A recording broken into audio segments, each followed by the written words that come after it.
এই হচ্ছে একটি আর্ট পেপার।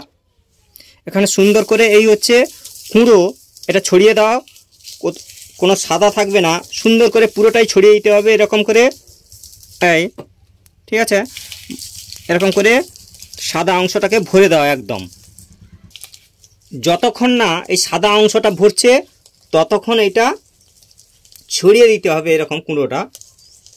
এই সাদা অংশ মোটামুটি অফ করতে হবে এইভাবে। এবার এর উপর কেমন করে ছবি হয় সেটা দেখব আমরা। এই হচ্ছে ছড়ানো হয়ে গেছে। এবার হচ্ছে এরকম করে হালকা করে দুটি বাঁকা, হালকা করে এরকম বাঁকা, মাঝে থাকবে ফাঁকা। এবার দেখো কেমন হয় আঁকা। এই দেখো আবার হচ্ছে এরকম করে ভ্রু করে দাও, এই গোল করে ঘুরিয়ে এইভাবে দাও জুড়িয়ে, এই এরকম দুটো ডট ডট এইভাবে আঁকো পট পট। আবার হচ্ছে গোল করে ঘুরিয়ে এইখানে দাও জুড়িয়ে। এবার গোলটি করো এরকম বাঁকা, এই দেখো গোঁপটি হয়ে গেল আঁকা, মুখটি করো ফাঁকা। এখানে দাও দুদিকে 3। এবার দেখো হয় কি, এবার এই যে আছে ফাঁকা, এখানে দাও রেখা,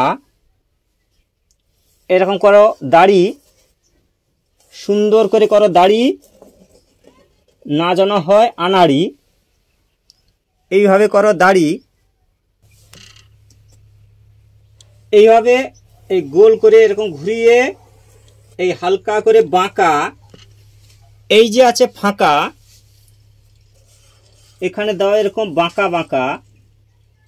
দেখো কত সহজে হয়ে যায় আঁকা। এই সান্টা ক্লজ এইভাবে আঁকো সুন্দর করে, একদম ফিনিশ করে দাও। এখানে গোঁপটাও সুন্দর করে গোঁপ এরকম এঁকে ফেলো ঝোপাঝোপ। এই হচ্ছে দাড়ি, সুন্দর করে করো দাড়ি, না যেন হয় আনাড়ি। হয়ে গেল দাড়ি। এইভাবে একটা সুন্দর সান্তা ক্লজ ফেস এখানে আমি করলাম শেষ। হয়েছে তো বেশ। থ্যাংক ইউ, ধন্যবাদ শেষ পর্যন্ত বাড়িয়ে দেওয়ার জন্য হাত।